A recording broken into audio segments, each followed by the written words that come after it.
All right, part 2 in stone setting. Attaching your bezel that has been shaped and formed and sized to your stone to the seat that you're going to apply it to.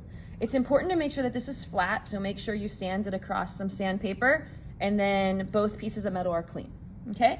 I'm gonna set it up on a couple pieces of steel if I can to elevate that metal so it gets hotter faster.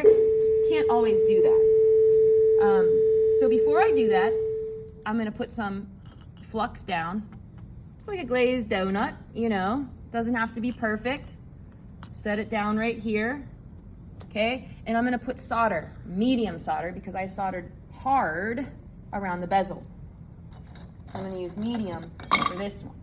And I'm gonna put 4 pieces of solder, like north, south, west, east on a compass. So I'm gonna go north, boop.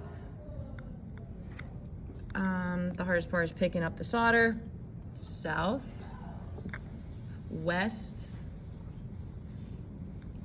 east, maybe east. All right, now that solder usually moves around. Have a solder pick nearby so you can slide it whenever that flux goes clear.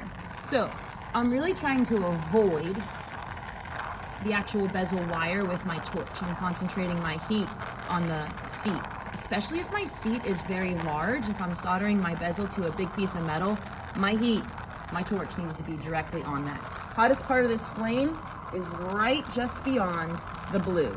So I'm gonna kind of keep it there consistently.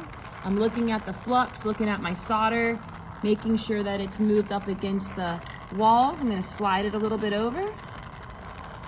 And then it's pretty hot now, so I'm just gonna kind of go in a circle, and I'm looking for a silver ring to kind of appear. Woo!